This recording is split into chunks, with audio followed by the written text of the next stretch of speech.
tells me what their stand is on stranded costs. It does not answer the question of how they justify this $107 million cost for these two plants. We'll keep you updated, though. I did want to tell you we've linked Duquesne Lights and the PUC's internet page through our homepage, so you can find out information and email either of them. Click on WTAETV.com. In the newsroom, I'm Andy Pearson, Channel 4 Action News.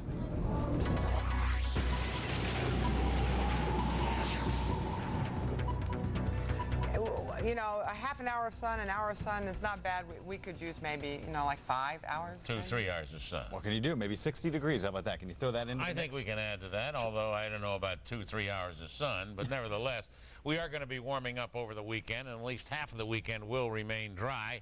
Tomorrow morning at wake up, it's a Saturday, so a late wake up. Temperature recovers to about 36 degrees under partly cloudy skies. Today in Pittsburgh, it was a slightly above normal day. Our low was 25, the high 47. Compare those to normals of 26 and 45. That put Pittsburgh 1/2 of a degree above normal. Currently, International Airport, partly cloudy skies. Sailing in the clouds based at 7,000 feet, visibility 10 miles. Temperature 37 degrees, humidity 70%.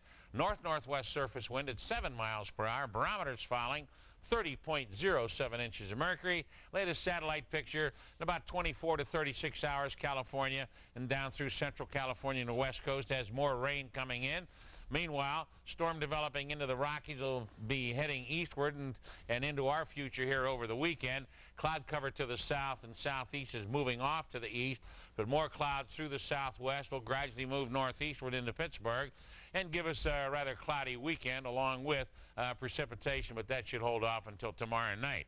Here's the latest satellite picture. As you can see, cloud cover in our area is breaking up just a little bit, but there's more clouds to the west and the west-southwest, so we'll have partly cloudy conditions overnight. The main bulk of the cloud cover and the rain shower activity will not be coming in until tomorrow night. Nothing showing up on Doppler weather radar, NEXRAD, so we'll go directly to the temperatures as of the 11 o'clock hour. Cold reading, Youngstown at 28, Erie at 30, then 32 at Bradford, Du Bois 36, 37 Johnstown and Pittsburgh International. 48 is a warm spot, both at Morgantown, Parkersburg, 43 Zanesville and Cleveland Inn at 34. And across the nation, temperatures at or above normal temperatures for this time of year and this time of night. Here we go down in through Florida, still in some in the 70s. It's starting to moderate just a bit through the desert southwest. And the latest summary of radar sites, shower and thunderstorm activity along the Gulf. There's been numerous reports of surface hail anywhere from a 1/2 to 1 inch diameter from East Texas, Louisiana, Mississippi, and Alabama. But here's the area out west. It's just gradually going to start to fill in and then move northeastward towards Pittsburgh. The latest surface map. Warm front to the west, low pressure. Next 24 hours, it all heads to the east-northeast under this west-southwesterly flow. That means warmer temperatures for the weekend. Saturday should be a fairly nice day. Forecast overnight, partly cloudy. We'll call it cool. The overnight low down to 32 degrees.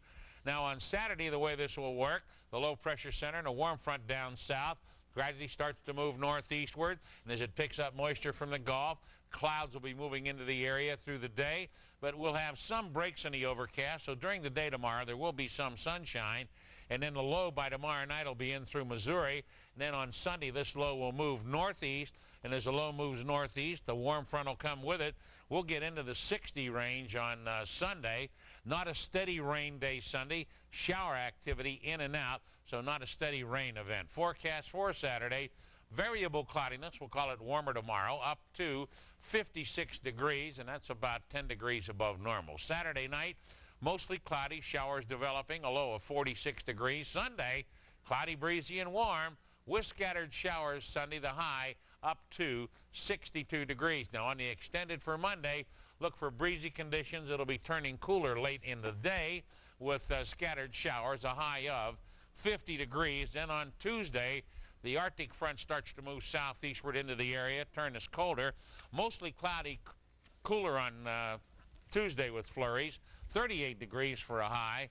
Then look at Wednesday. Variable cloudiness, windy and colder with snow flurries, a low of 20 degrees and an afternoon high of 34. So it's going to be nice and warm this weekend. Fairly nice weekend. Just scattered activity on Sunday, but this coming week, much colder. Flurries, though. Flurries. Thanks, Joe. Feeling bad? Taking antibiotics? The big question topping tonight's HealthCast, do you really need them?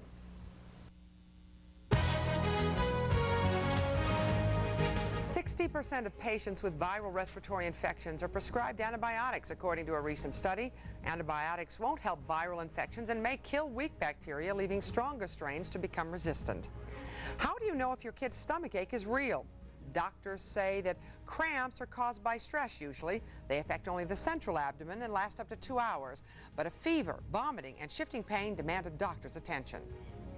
I'm medical editor Marilyn Brooks, and tonight's Health Alert.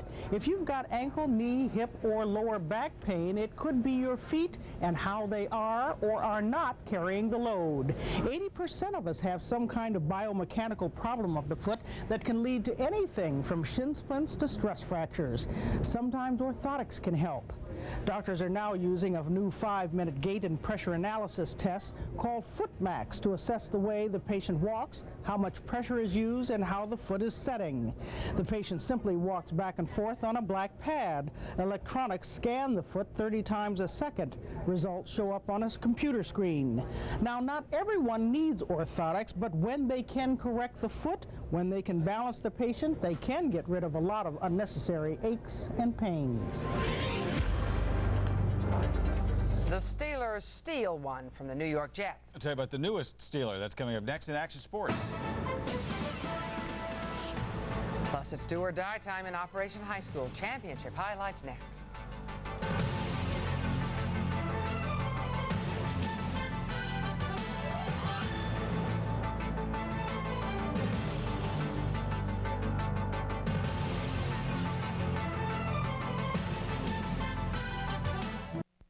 Live with Andrew Stocky, this is Channel 4 Action Sports.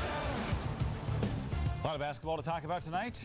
That's right. Let's get to it. All right, the state basketball tournament tipping off tonight. You can see all the scores on the Action Sports ticker. But up first, a Steeler free agent apparently ready to stay in black and gold. Linebacker Jason Gilden, number 92, is reportedly close to signing a new multi-year deal, paying him anywhere between $2 and $3 million a season. Now, Gilden did test the waters, but an asking price of $4 million a year, proving too much for teams like Arizona and Detroit. Pittsburgh is also close to inking free agent lineman Roger Duffy, a center and guard with the New York Jets the past 8 seasons. The West Mifflin native played at Penn State. Well, the icy battle between the Penguins and Fox Sports Pittsburgh is over for now, the cable channel retaining the team's broadcast rights. We're very pleased with the result today. We regret any confusion and distraction that the media attention surrounding this issue may have caused Penguin fans. We're just fired up to be back and to be rooting for this team to have a great finish to the regular season and ideally to have a long postseason. The Penguins staying on Fox Sports through season's end. The channel also agreeing to post a bond to pay for its outstanding fees to the team. There will be a trial at season's end to determine the team's TV future. Still, the proposed Marino Sports Television Network will proceed just without the Penguins. And speaking of those flightless birds, they host Philadelphia tomorrow at 3. Ken Reggett starting in net for the injured Tom Barrasso. Tonight, Operation High School on the state playoff path. First round tonight finds Clareton coach Carol Gillette doing some impromptu house cleaning. Her single A champion Bears cleaning house against Sheffield tonight. Off the block, Tobias Green down court collects the easy 2 points. The Bears and their fans having a good time. This one never in doubt. Back-to-back Whitfield champions. They slammed Sheffield 89-51. You can see more scores below on the Action Sports ticker. In Florida today, the Pirates were stopped in Sarasota and then ran with those Cincinnati Reds. Pitching was the key today, and for the Pirates, all good. Terry Burrows with the K. He would pick up the win. Now, fielding errors, a problem for the Buccos again today. Shortstop Kevin Polkovich will throw this one away, and 2 runs would score. But Mark Smith comes through. The long ball right here. His home run helping Pittsburgh pick up their 2nd straight win. 6-5 your final from Sarasota. Polkovich atoning for his earlier error with a game-winning 2-run double in the 8th inning. Let's keep it down south. Casey Martin riding his golf cart into round 2 of the Nike Austin Open. His wheels didn't do him much good here in the woods where he spent most of the day, but the disabled golfer fought off a bad start and some chilly temperatures to card his 2nd straight round of 69. He's 3 shots back of the leaders at the midway point. And finally tonight, some real March madness. Come tourney time, the pressure is high, tempers are short. Georgia Tech teammates Matt Harping and Alvin Jones briefly became enemies as some talk turns tough. The two exchanging words and then exchanging blows. And here's a real shocker for you. Georgia Tech actually lost the basketball game to Maryland. Now, you notice Pitt didn't do that when they were losing. Yeah, fun bus ride back to the hotel. Yeah. Wouldn't want to be there. Thanks very much, Andrew. When we come back, how you can get up close to the Titanic.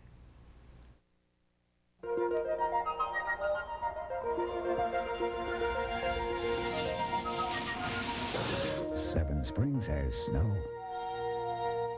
WTAE TV and St. Francis Health Foundation salute Jamie Posey for her courage to come back. After a decade of drug use, jail time, and 8 failed attempts at detox, Jamie entered a halfway house determined to come clean. That was 7 years ago. Jamie has since turned her life around and is now managing a YWCA shelter, helping others find the courage to overcome chemical dependency. The Titanic, as you may have heard, continues to sail on thousands of movie screens. But the real ship lies here on the floor of the North Atlantic. And now a new video allows you to get closer to the wreckage than ever before. The 3D video is part of a National Geographic exhibition on the Titanic. Photographers used high-intensity lights to illuminate the ship 2.5 miles below the surface. In fact, these pictures inspired the director of the movie Titanic to include similar scenes in the film. You can see the Titanic exhibit at the National Geographic Society in Washington for free through April 5th. And for $30,000, I've heard you can go down there. Like the director did. That's our 11 o'clock report. Thanks for joining us. Here's feedback from your neighborhood. Chris, I'm from Lower Borough. I think it's a disgrace what's happening with these churches. I think a crime watch ought to be started. There's too many good artifacts that are going to be lost. Ken in Greensburg. Comment on your Plan B. I wish the devil that people could understand that the public has spoken when it comes to spending tax dollars for this thing. The majority are saying no. Ken from Borough. We thought the Team 4 Action News investigation on the Duquesne Light and stranded costs has been pretty informative. This has been a presentation of WTAE TV. Channel 4 Action News is everywhere.